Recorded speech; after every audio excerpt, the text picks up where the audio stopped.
오늘은 부활절 셋째 주일이고 5월 첫째 주일입니다. 특별히 오늘 바로 이 날이 어린이날입니다. 우리 어린이들은 미래의 주역들입니다. 무엇보다도 다음 세대를 준비하는 우리 교회학교 어린이들이 믿음으로 든든히 자라날 수 있기를 소망합니다. 오늘 본문은 사도 바울이 에베소 교인들에게 예수님을 닮아가는 삶이 되어야 된다는 것을 강조하고 있습니다. 우리는 5월을 가정의 달이라고 합니다. 우리 가정이 예수님을 닮아가는 가정이 되고 있는지, 우리 자녀들이 예수님을 닮아가는 가정이 되고 있는지 돌아볼 수 있기를 간절히 소망합니다. 우리 가정이 예수님을 닮아가지 못하는 가장 큰 이유는 무엇일까? 오늘 바울은 에베소 교인들에게 27절에 마귀에게 틈을 주기 때문에, 그 마귀에게 주는 틈 때문에 우리 가정이 무너지고 우리 자녀들이 무너지고 우리 교회들이 무너지고 있다는 겁니다. 그래서 5월 가정의 달에 우리 가정, 우리 자녀, 우리 교회가 마귀에게 틈을 주지 아니하고 믿음으로 어떻게 승리할 수 있는지 깨닫고 우리 가정, 우리 삶에 적용할 수 있는 은혜의 역사가 일어나기를 간절히 소망합니다. 한국교회는요, 예수님 믿는 사람은 절대로 화를 내면 안 된다는 좀 그런 율법적인 분위기가 있어요. 그래서 많은 성도들이 예수님을 믿으면서 화를 내고 싶은데 화를 내지 못하고 참아야 된다는 것 때문에 오히려 스트레스를 더 많이 받는 경우가 있습니다. 저도 이 예수님을 믿고 또 목사가 된 이후로 가장 스트레스를 받는 일이 화내고 싶은데 그냥 또 화를 완전히 안 내는 것도 아니에요. 그래서 이것도 저것도 아니고 그냥 화냈다고 욕 얻어먹을 바에 그냥 세게 화내고 욕을 얻어먹어야 되는데 그냥 제대로 화내지도 못했는데 화냈다고 욕 얻어먹는 경우, 이런 일들 때문에 굉장히 스트레스 받고, 사실 목회자가 되어서 새벽 기도를 하고 설교를 준비하는 것보다 더 힘든 일이 뭔지 압니까? 이놈의 화를 참는 것이, 분을 참는 것이 더 힘들어요. 근데 과연 그러면 성경에서 예수님 믿는 사람은 절대로 화내지 말라고 했느냐? 이 부분에 대해서 한국교회는 좀 심각한 오해를 하고 있다는 것이죠. 그래서 그 오해에 대하여 오늘 본문이 좀 정확한 해결책을 제시해주고 있습니다. 26절 봐보십시오. 분을 내지 말라, 화를 내지 말라, 절대로 이렇게 말하지 않습니다. 분을 내어도 죄를 짓지 말라, 화를 내어도 죄를 짓지 말라. 그러니까 죄를 짓지 않을 만큼 화를 내어도, 분을 내어도 괜찮다는 것이 바울이 오늘 에베소 교인들에게 전해주는 말씀입니다. 오히려 26절과 27절을 연결해서 보면 차라리 화를 내는 것이 낫지, 화를 내지 못하고 그 분을 해가 지도록 참고 있으면 누가 틈타는 거예요? 마귀가 틈타는 거지. 이럴 바에는 뭐예요? 막 화내고 싶은데 막 그 화를 참으면서, 막 분을 참으면서 마귀가 틈타게 하는 것보다 차라리 죄짓지 않을 만큼 화를 내서 내 안에 분을 품지 않고 마귀가 틈타지 않게 하는 것이 더 은혜로운 삶이 되는 것을 오늘 말씀을 통하여 깨달을 수 있기를 간절히 소망합니다. 그래서 저는 사실 이 말씀을 통하여 좀 화내는 문제에 대해서 좀 죄책감에서 벗어날 수 있고 약간은 자유함을 얻을 수 있게 해줬던 본문의 말씀입니다. 그러면 이제 숙제가 하나 남죠. 화를 아예 내지 말라고 한 것이 아니고 화를 내어도 좋은데 죄짓지 않을 만큼 화를 내라고 했는데 그 죄가 되지 않을 만큼 화내는 그 수위가 어느 정도인지 찾아보는 것이 굉장히 중요하죠. 이건 또 다른 말로 바꿀 수 있죠. 어느 정도 화를 내야지 죄를 짓는 분냄이 되냐? 또 다르게 말하면 이 수위를 찾는 것이 중요하겠죠. 그러면 오늘 본문을 근거로 하여 어느 정도 화를 내야지 죄짓지 않는지 오늘 주시는 말씀을 통하여 구체적으로 묵상을 해보고자 합니다. 바울은 그 기준점을 오늘 29절에 보면 더러운 말로 그 경계선을, 그 수위를 삼고 있어요. 그래서 29절에 더러운 말은 너희 입 밖에도 내지 말라. 근데 여기서 더러운 말은 뭐냐? 넘지 말아야 할 선을 말하고 있습니다. 그 선을 넘으면 상대방에게 상처가 된다는 것을 우리들에게 말해주고 있는 거예요. 그래서 더러운 말은 상대방에게 상처나 이렇게 아픔을 줄 정도로 그 경계선, 그 선을 넘어서 버리는 것이죠. 저는 우리 아내와 부부싸움을 안 하는 사이는 아닙니다. 부부싸움을 해요. 그러나 우리 아내와 부부싸움을 하면서 싸울 때 잘 싸우자. 그래서 싸우면서 더러운 말은 하지 말자. 좀 이런 나름대로의 룰을 지키면서 싸우고 있습니다. 예를 들어서 싸우면서 절대로 더러운 말 넘지 말아야 할 선은 뭐냐? 우리 아내에게 내가 이런 것들 때문에 이렇다 말할 수도 있지만 장모님이나 친정 식구들은 절대로 건드리지 말자. 우리 아내에게 문제가 생긴다. 당신이 장모를 닮아서 이런 선은 넘지 말자. 이건 사실 더러운 말이 되고 사실 주워 담기가 힘든 그런 경계선을 넘어서 버리는 것이죠. 그래서 오늘 이 더러운 말을 입 밖에 내지 말라. 이건 마귀가 틈타게 하는 것이죠. 우리는 잘 알다시피 마귀나 귀신은 무슨 영? 더러운 영이라는 것을 성경은 끊임없이 말씀해주고 있습니다. 그래서 우리들이 이 넘지 말아야 할 선, 이 더러운 말을 가족 간에 또한 교우들 간에 사용하면서 상처 주고 아픔을 주는 그런 일이 생기지 않기를 간절히 소망합니다. 그래서 사도 바울은 오늘 29절에 그러면 이게 더러운 말이 아니라 어떻게? 오직 덕을 세우는 데 소용대로 선한 말을 하여 듣는 자들에게 은혜를 끼치게 하라. 그럼 여기서 선한 말은 뭐냐? 선한 말은 옳은 말을 골라서 해라는 겁니다.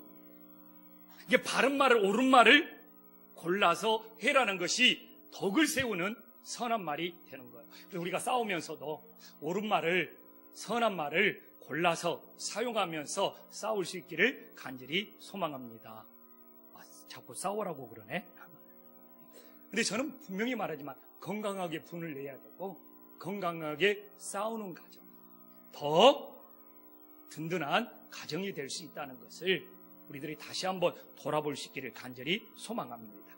그래서 우리가 싸우면서도 모든 관계 속에서도 선한 말을 올바로 골라서 사용할 줄 아는 사람이 덕을 세우는 사람이고 성숙한 사람이고 은혜를 끼치는 사람이 되는 거예요.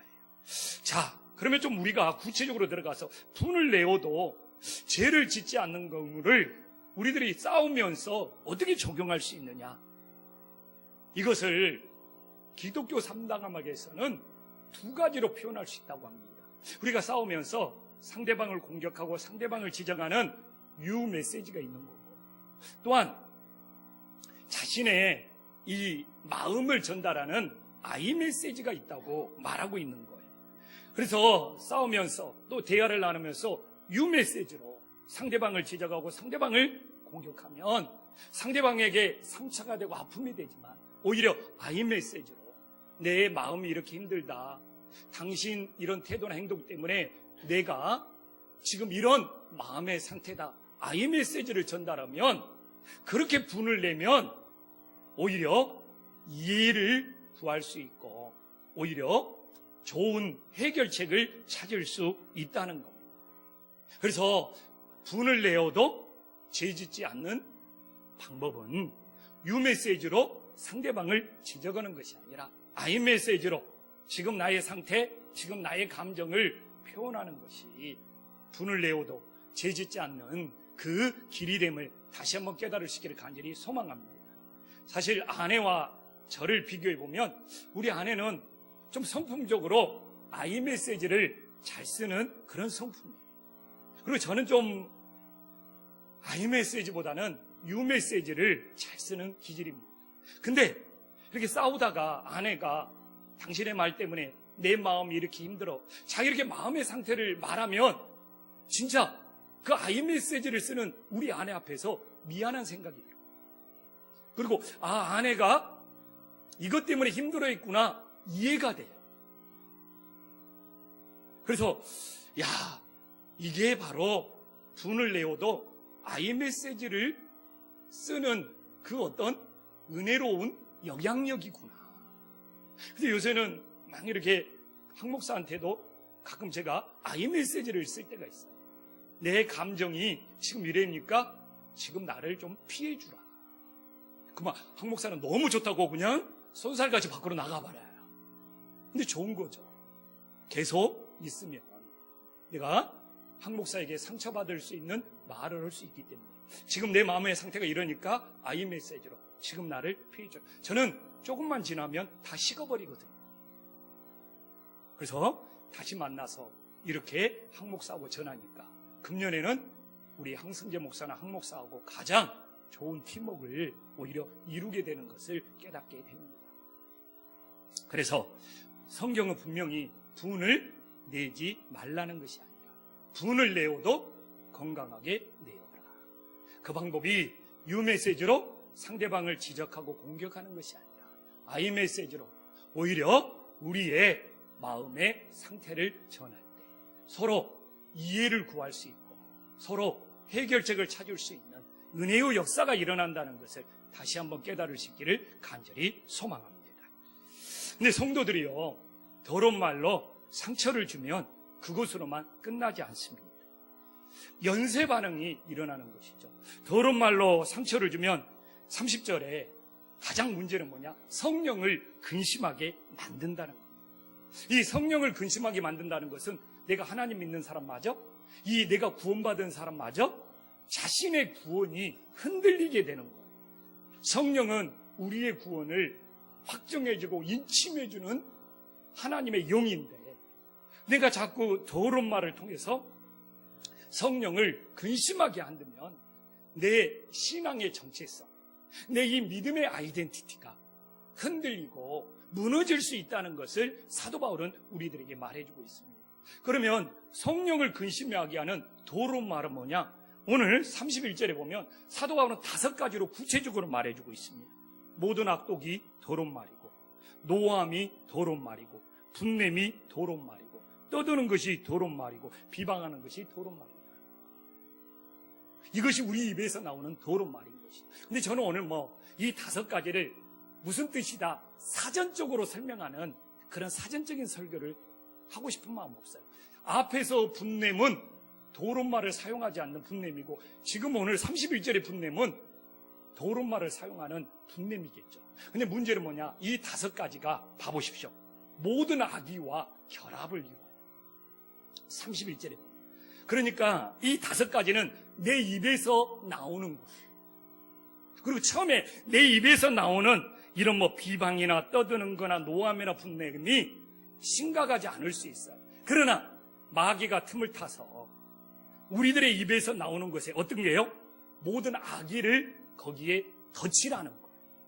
그래서 앞에 있는 5가지는 우리 입에서 나오는 것이고 뒤에 있는 이 5가지에 마귀가 틈을 타서 그걸 악의적으로 부풀리고 악의적으로 증폭시키고 악의적으로 전달하여 더 큰 문제를 만들어버리는 것이 마귀가 틈을 타는 모든 악의의 열매들이라는 것을 우리들에게 보여주고 있어요. 그래서 앞에서 나오는 5가지가 그냥 사람들이 모여서 했을 때는 그렇게 그냥 심각하게 누구를 해하려고 할 정도까지는 아니었어요. 근데 거기에 마귀가 틈을 타서 모든 악의가 더해져서 이리저리 흘러다니면서 그것이 큰 문제가 되고 큰 상처가 되어서 내 입에서 나올 때마다 왜 이것이 그렇게 부풀려지고 증폭되고 심각하게 전달되었느냐? 거기에는 마귀가 틈을 타 오늘 분명히 말하고 있잖아요. 그 5가지에 모든 악의가 더해져서 그런 결과들이 배출되고 있다는 것을 우리들이 영적으로 분별하고, 그래서 저도 그 사람이 처음에서 입에서 나올 때는 그러지가 않았는데 그것이 돌아다니면서 마귀 같음을 타 모든 악의가 더해졌구나 하면서 그 모든 악의를 우리들이 좀 걷어낼 수 있는 좀 지혜로움도 필요하고, 그리고 내가 말할 때도 내 입에 말이 또 이렇게 전해지다 보면 모든 악의가 더해져서 마귀 같음을 타서 더 부풀려지고 증폭될 수 있다는 것도 예상해 볼 수 있는 그런 지혜로운 하나님의 자녀들이 될 수 있기를 간절히 소망합니다. 그래서 저는 오늘 분냄의 뜻이 뭐고 악독의 뜻이 뭐고 떠드는 것이 뭐고 이런 사전적인 설교보다도 오히려 우리가 기독교 상담학에 나와 있는 왜 우리들의 마음속에 분냄이 일어나는가, 그 원인을 찾아보는 것이 더 지혜로운 하나님의 은혜를 받는 방법인 것 같아요. 그래서 이렇게 신앙인들이 분을 내는 가장 큰 이유가 많아요. 그럼 오늘 10가지를 다 전할 수는 없으니까 제가 가장 분냄이 많이 일어나는 3가지만 추려서 오늘 바울의 말씀과 연결시켜서 하나님의 뜻을 전해보고자 합니다. 우리들이 분을 내는 이유 중에 하나는 뭐냐? 비교의식 때문에 우리들은 끊임없이 분내면서 살아가고 있다는 겁니다. 그 비교의식 뒤에는 뭐가 있느냐? 마귀가 틈을 탄데 시기심으로 이 비교의식에는 꼭 그냥 비교로 끝나는 것이 아니라 누군가를 시기하고 질투하는 마귀가 틈을 타게 되어 있다는 것이죠. 그래서 그 비교의식이 마귀가 틈을 타 시기심이 되고 질투심이 되면 더러운 말이 우리들의 입 밖으로 나오게 된다는 겁니다. 성경에도 이 가인의 분노가 창세기 4장 5절에 보면 가인의 분노가 가정을 파괴해버려요. 동생 아벨을 죽여버려요. 동생 아벨과의 어떤 비교의식, 동생 아벨을 향한 시기심, 질투심이 분노, 어떤 더러운 말로 표현되어서 결국 아벨을 돌로 쳐서 죽여버린다는 것을 성경은 적나라하게 우리들에게 보여주고 있는 거예요. 그래서 이 형제 간에, 가족 간에, 교우들 간에 이 비교의식이 엄청난 시기와 질투를 불러오고 그것이 우리를 파괴한다는 것을 창세기에서 이 가정 안에서 이미 보여주고 있습니다. 그래서 우리들이 이 비교의식을, 그래서 이 시기와 질투를 이겨내기 위하여 오늘 32절에 보면 사도 바울은 뭐라고 말합니까? 서로 친절해야 된다. 서로 친절해야 된다. 그래서 자녀들을 우리는 끊임없이 비교하면서 키우면 오늘 어린이날이죠. 자녀들을 큰딸, 둘째 아들, 자녀들을 서로 비교하고 내 자녀를 다른 자녀들과 비교하면 우리 자녀들의 영혼을 파괴하고 있는 거예요.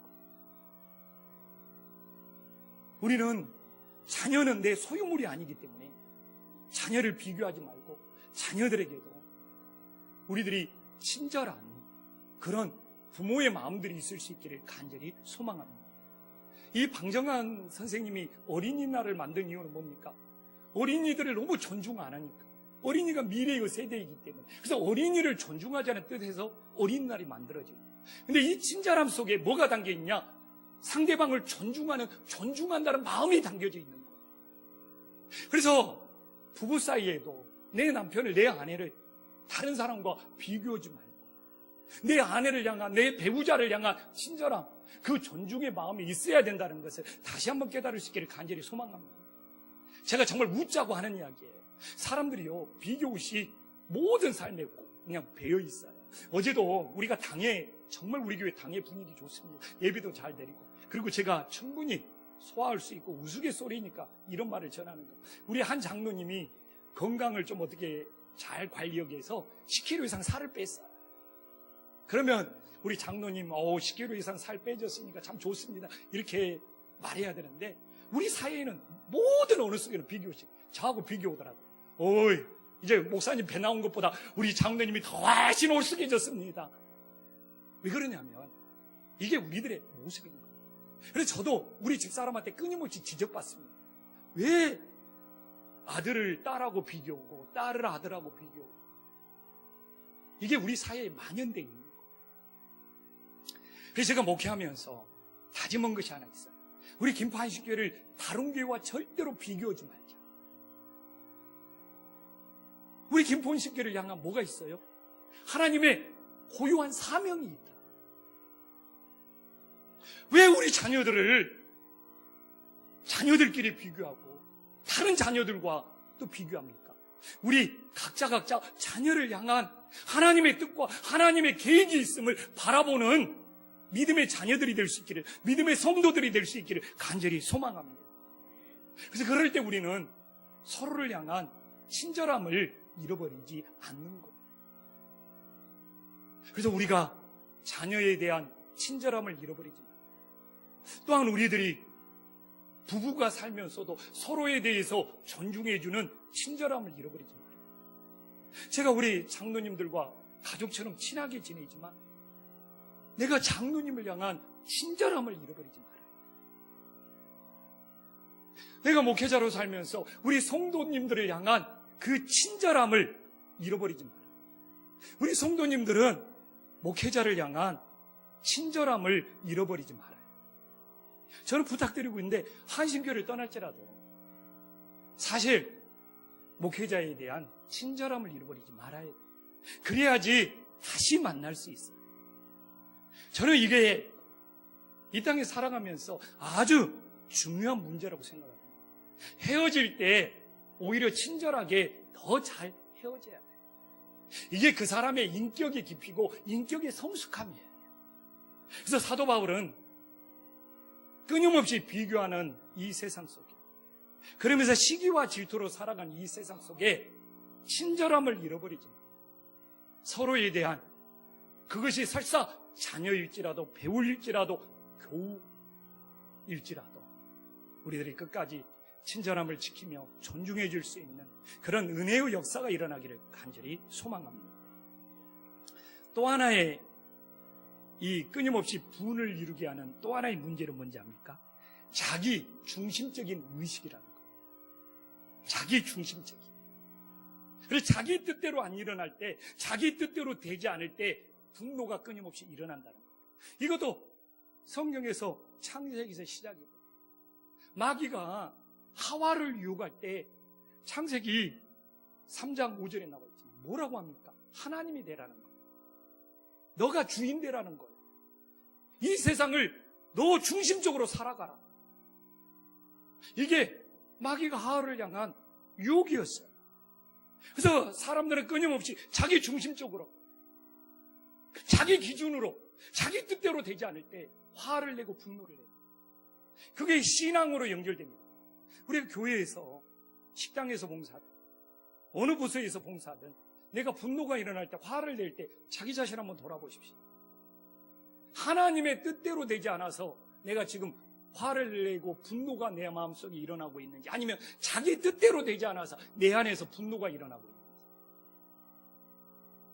목회자로 살면서 절대로 교회가 목사 뜻대로 되지 않습니다. 그러면 내가 내 마음속에 분노가 일어날 때도 뭡니까? 목사 의도대로, 목사 뜻대로 되지 않을 때 분노가 일어나는 거예요. 내 자신을 돌아보고, 내가 지금 이렇게 분노가 일어나는 거, 화가 일어나는 거, 하나님 뜻대로 되지 않아서 그러냐? 아니에요. 안으로 들어가 보면 목사 뜻대로, 내 뜻대로 되지 않아서 분노가 일어나는 거예요. 그럴 때 분노는 50% 이상 줄어들게 되더라고요. 그리고 대부분은 이래도 괜찮고 저래도 괜찮고 어느 것을 해도 괜찮은 문제가 교회는 참 많아요. 이래도 괜찮고 저래도 괜찮고 어느 것을 해도 괜찮을 때 왜 내가 분노를 느끼고 연연할 필요가 뭐가 있습니까? 그래서 사도 바울은 이 해결책으로 32절은 뭐라고 합니까? 불쌍히 여겨라. 그래서 좀 오늘은 헬라 원뜻을 알 수 있어요. 서로에게 친절한다는 것은 존중이라는 의미가 담겨져 있다면, 여기서 불쌍히 여기라는 것은 뭐 값싼 동정이 아니라 뭡니까? 상대방의 필요에 공감이라는 거예요. 상대방의 필요에 공감하는 것이 진짜 그 영혼을 불쌍히 여기는 거예요. 긍휼히 여기는 것. 그래서 이게 자비라는 뜻으로 나와 있어요. 상대방의 필요에 공감하는 것. 우리가 상대방의 필요에 상대방이 무엇이 필요한지 공감하지 못하고 그냥 자기 주장대로 자기 뜻대로 되기를 원하기 때문에 분노가 끌어오는 거예요. 근데요, 부모가 자녀들을 끊임없이 비교할 때 마귀가 틈타서 그게 사춘기에 일어나면 그때 자녀들이 어긋나기 시작한다는 거예요. 그래서 자녀들을 끊임없이 비교할 때 그 사춘기 시절에 어긋나서 담배도 피우고 술도 배우고 세상 것을 배우게 됩니다. 또 하나는 부모가 자기 중심적으로 자녀들을 끊임없이 키우려고 했을 때 그때 자녀들이 방황하기 시작한다. 부모가 자녀들의 필요를 공감해주면 방황하지 않는데 부모가 자녀들의 필요를 공감해주지 않고 부모의 의도대로 부모의 목적대로 자녀를 끊임없이 키우려고 했을 때 오히려 자녀는 그때부터 방황이 계속 시작이 된다. 이게 기독교 상담의 교과서처럼 나와 있어요. 그래서 청소년들한테 왜 방황했냐? 엄마가 나를 끊임없이 비교해요. 왜 청소년들한테 방황했냐고 물어보면 아버지가 전혀 내 마음을 몰라요. 내가 무엇이 필요한지도 전혀 관심이 없어. 이런 대답이 대부분이라. 그래서 오늘 사도 바울은 불쌍히 여겨요. 서로에 대한 필요를 공감, 배우자도 똑같습니다. 부부가 살면서 한쪽의 주장, 한쪽의 입장이 아니라 내 아내의 필요가 무엇인지, 내 남편의 필요가 뭔지 공감해요. 이게 부모의 자녀 사이, 배우자 사이, 우리가 이 가정에 그냥 내 뜻대로, 내 주장대로 되지 않는다는 겁니다. 서로의 필요를 공감해 주시 건강한 가정, 건강한 자녀로 회복됩니다. 다시 한번 깨달을 수 있기를 간절히 소망합니다. 또 하나, 제일 많은 것은 무엇인지 압니까? 피해의식 때문에 그렇다는 거예요. 피해의식은 내가 손해본다는 거예요. 내가 억울하다는 거예요. 그리고 이 피해의식에는 대가를 바라는 마음이 있어요. 한국 사람은요, 자녀들에게 부모들이 올인합니다. 근데 부모가 헌신한 만큼 자녀의 기대가 채워지지 않아요. 또한 내가 그렇게 올인하고 헌신하고 돌봐줬는데 자녀들이 부모한테 하는 것이 다 키워놨는데 섭섭해. 그럴 때 우리는 입에서 도는 말이에요. 자녀 키워봤자 다 필요 없다, 쓸데없다부터 시작을 해서. 근데 이게 신앙생활도 연결되어 있다는 거예요. 내가 하나님 앞에 봉사했는데, 내가 그래도 하나님 앞에 헌신했는데, 하나님, 왜 우리 가정, 뭐 내 자녀들, 왜 안 돌봐줬냐고 섭섭마귀가 찾아오고 그런 분노가 있다는 거예요. 교회에 써서 내가 이렇게 교회에서 이만큼 했는데 그런 대가를 바라는 마음이 채워지지 않을 때 우리들의 신앙은 흔들리게 된다는 거예요. 그래서 바울은 해결책을 제시합니다. 오늘 32절에 뭐라고 말합니까? 용서예요. 근데 사람의 용서가 아니고 뭐예요? 예수님의 용서. 제가 말했잖아요. 피해의식 속에는 뭐가 있어요? 대가를 바라는 마음이 있다니까. 근데 오늘 사람의 용서가 아니고 예수님의 용서를 말하는 이유는 뭐예요? 예수님의 용서는 조건 없는 용서거든요. 이게 우리 가정을 살리는 거예요. 이게 우리 자녀들을 살리는 거예요. 이게 우리 교회들을 살리는 거예요. 와, 내 자녀를 잘 키워가지고 좋은 대학 보냈는데 배우자가 내 자녀의 키운 만큼 올인한 만큼 급이 안 맞다고 기대치에 못 핀다고 막 그 결혼을 막 인정하지 않고 이런 갈등들이 왜 지금 이 사회에서 더 많아지고 있는 거예요? 피해의식 때문에 그래요. 그래서 한국 사람들이 제일 많이 가지고 있는 것이 피해의식이고, 그 피해의식 속에는 억울함도 있고 대가를 바라는 마음도 있고, 그래서 그것이 해소가 안 되면 화병에 걸린다. 그래서 한국 사회에 부모 세대에게 제일 많은 것이 화병, 화라는 것을 미국 의학사전에도 등재를 시켜요. 그래서 예수님 믿는 우리들이 피해의식에 벗어나 대가를 바라지 않는, 오늘 예수님의 이 용서, 이 조건 없이 용서하는 것, 그게 우리 자신을 살리는 거예요. 분냄에서 자유케 만드는 거예요. 어떻게 보면 내 자녀를 살리고 내 가정을 살리고 교회를 살리는 거예요. 그래서 제가 어제도 강의하면서 너무너무 은혜를 받았어요. 정말 용서했다는 거예요. 근데 왜 용서했다는 것이 느껴지냐면 그분 마음속에 분함이 없어요. 이 분함이 사라지면 진짜 용서가 된 거거든요.